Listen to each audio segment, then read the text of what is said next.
Shabbat Shalom. Well, if you Google the words joke, introduction, presentation, you pull up thousands and thousands of websites, all of which are basically going to tell you the same thing, which is that if you start with a joke, it's a very good way to soften up the audience for the very serious message that you're about to hit them with further down the line. And I am sure if you Googled far enough and long enough that you would find this week's Torah portion in that list, since it begins with just such a joke. The omniscient prophet, the seer, who can't see what is in front of his own nose, with fairly hilarious consequences, and, as Rabbi Bernhard observed, a very nice turn for a solo turn for a talking animal. But seriously, who would want to be this guy? Who would want to be Bilam? Poor guy. God's stooge. The straight man for God's rather warped sense of humor. And it's no wonder, is it, that he behaves like a bit of a bad-tempered old git, as we would say where I come from. But as we just observed, a joke is often just an opener for a more serious message. And I want to suggest that there is indeed a very serious message in this Torah portion. And to discover it, we need to take a slightly closer look at Bilam, our anti-hero. He leaps into the Torah in this portion. He's not previously been heard of anywhere. And he doesn't seem to be, does he, the most popular of people. Maybe this is just the way that prophets are, but certainly he doesn't appear to have any friends at all. Again, where I come from, we call him Bilam No Mates. He's going to be referred to only once again, what's more. After this blaze of glory in this Torah portion, we only get to hear about him once more. It'll be towards the end of the book of Numbers during the war against the Midianites, and we'll get the headline, "They also put Bilam son of Beor to the sword." And out he goes. Exit Bilam just as quickly, just as suddenly as he came into the Torah. And given that, it's odd, isn't it, that he's such a compelling character. This prophet who can't see what's in front of him, this seer who doesn't see and yet at the same time sees too much, this prophet who will and won't negotiate on the content of his prophetic message. And certainly our tradition is very fond of pillorying him. The rabbis of the Midrash enjoy themselves a lot at his expense. He gets compared adversely to Abraham and, understandably enough, adversely to Moses, and perhaps also understandably adversely, very adversely, even to his own donkey. And in all of those encounters, once again, he comes out the loser. But I would add that much like other great clowns of literature, he has a tragic side. There is something about his situation that really is poignant. And we also shouldn't forget that he is a prophet. He does appear to be in some kind of relationship with God, and God does appear to communicate with this man, even if only to set limits to what he can or can't, must or mustn't say. And we should notice also that he gives 4 very clear prophecies, which seems, frankly, excessive. Because you would think, wouldn't you, that in order to convey the message that he can't curse a people whom God has blessed, you would think that once would be enough to carry that across. Twice, if, as here, you've got a very insistent paymaster who says, no, go back, try again. That was not so terrific. But you are a prophet and I'm paying you, so would you kindly get back and get it right?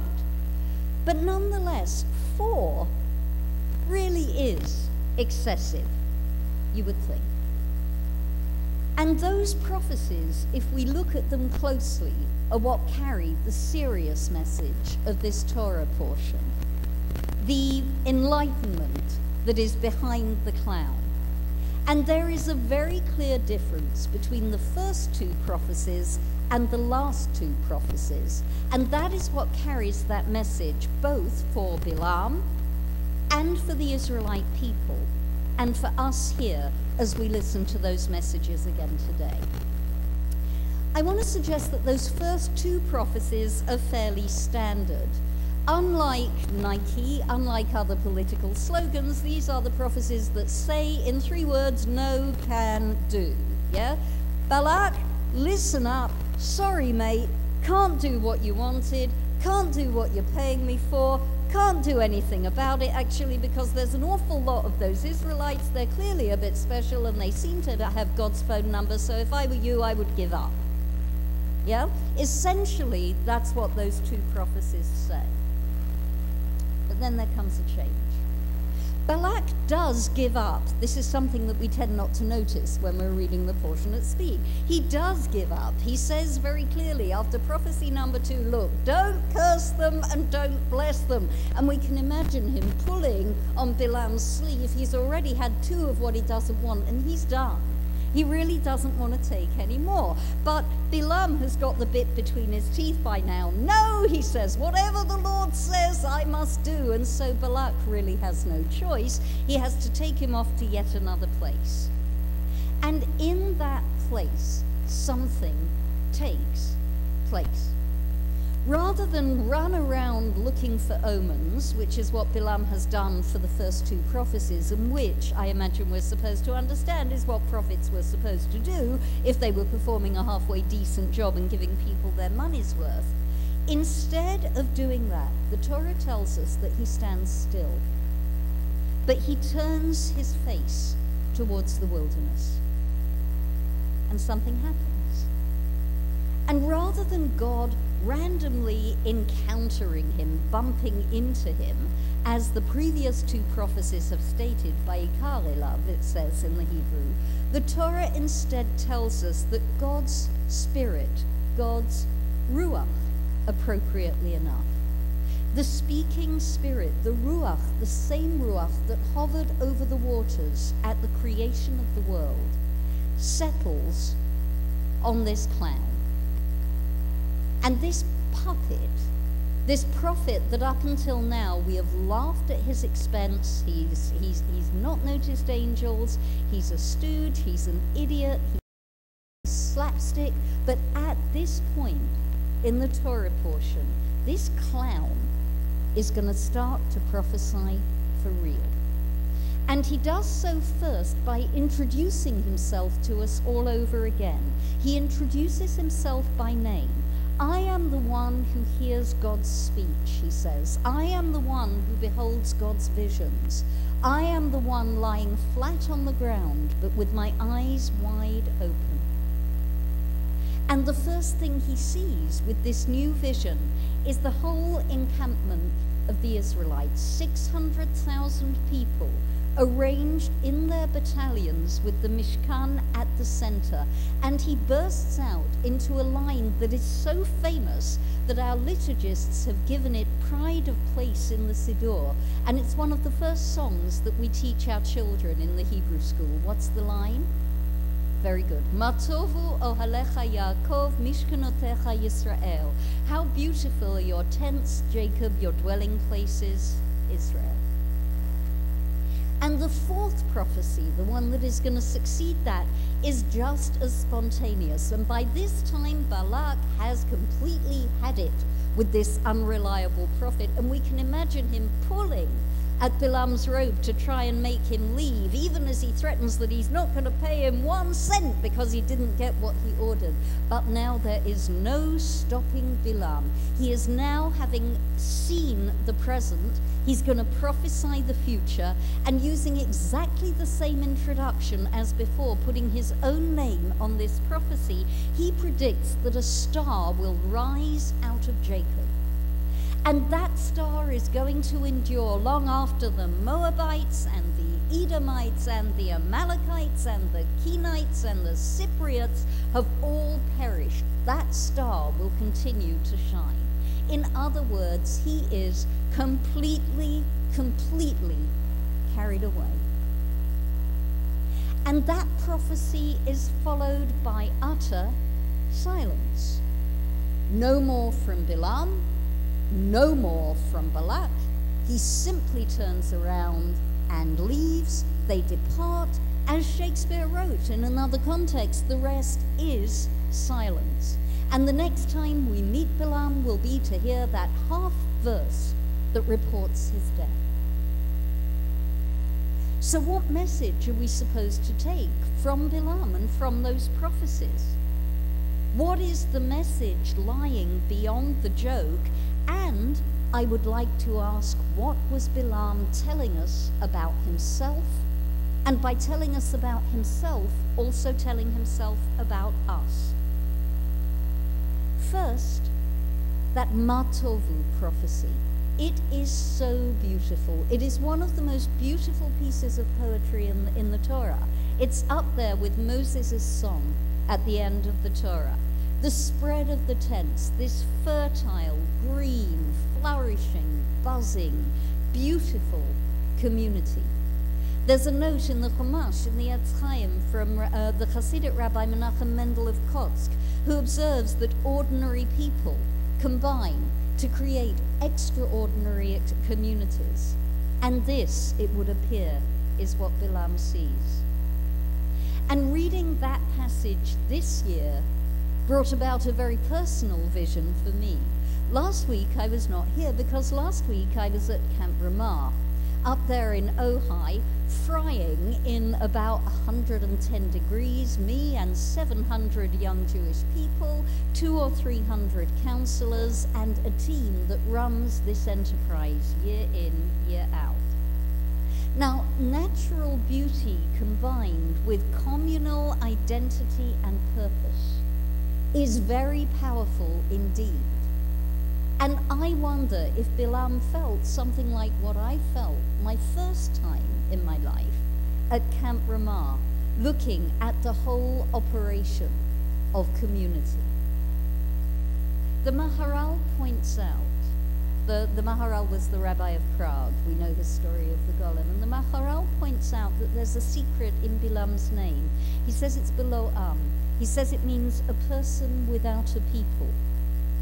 And we have starkly set here the lonely individual and the powerful, buzzing, alive, on purpose, on target community. And this is the tragedy of Bilam. He knows what he's missing. Even as those words, Matovu Ahalecha Yaakov, break out of him, he is saying to himself, I do not have this. I do not belong. This is what is missing in my life. How lucky, how blessed the people who have that community. And for the second prophecy, we could, if we wished, read it literally, that a star will arise out of Jacob and conquer the nations around it.